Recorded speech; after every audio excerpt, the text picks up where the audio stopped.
Apocalypse de Jean, chapitre 8.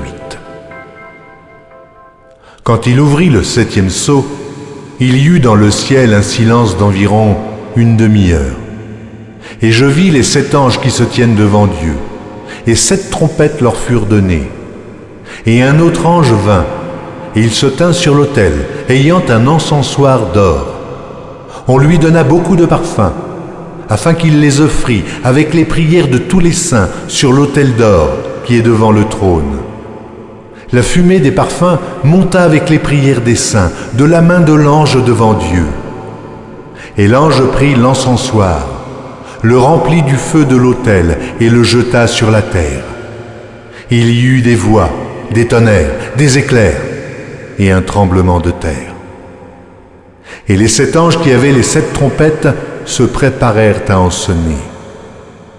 Le premier sonna de la trompette. Il y eut de la grêle et du feu mêlé de sang qui furent jetés sur la terre. Et le tiers de la terre fut brûlé, et le tiers des arbres fut brûlé, et toute l'herbe verte fut brûlée. Le second ange sonna de la trompette, et quelque chose comme une grande montagne embrasée par le feu fut jetée dans la mer. Et le tiers de la mer devint du sang, et le tiers des créatures qui étaient dans la mer et qui avaient vie mourut, et le tiers des navires périt. Le 3e ange sonna de la trompette, et il tomba du ciel une grande étoile ardente, comme un flambeau, et elle tomba sur le tiers des fleuves et sur les sources des eaux. Le nom de cette étoile est Absinthe, et le tiers des eaux fut changé en absinthe. Et beaucoup d'hommes moururent par les eaux, parce qu'elles étaient devenues amères. Le 4e ange sonna de la trompette, et le tiers du soleil fut frappé, et le tiers de la lune, et le tiers des étoiles, afin que le tiers en fût obscurci, et que le jour perdît un tiers de sa clarté, et la nuit de même. Je regardais, et j'entendis un aigle qui volait au milieu du ciel, disant d'une voix forte, « Malheur, malheur, malheur aux habitants de la terre à cause des autres sons de la trompette des 3 anges qui vont sonner. »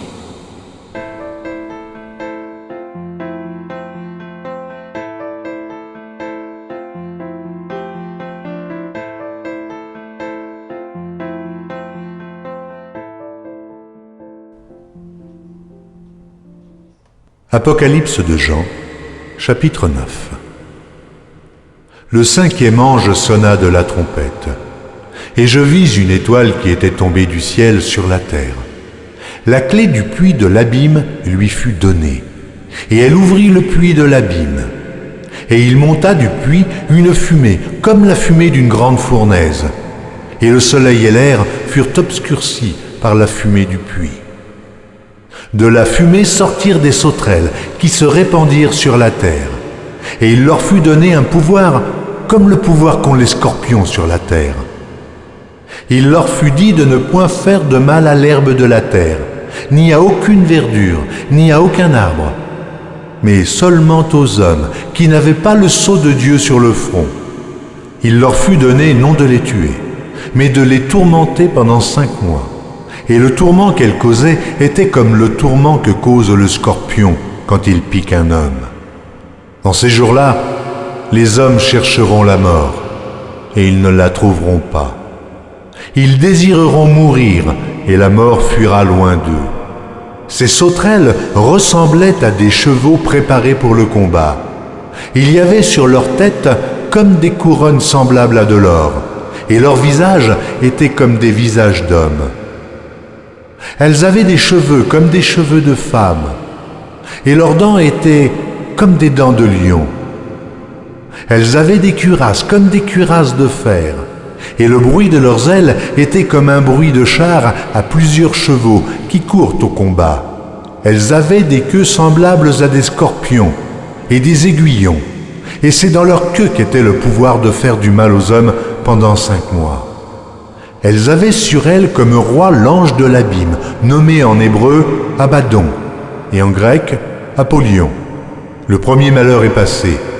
Voici, il vient encore 2 malheurs après cela.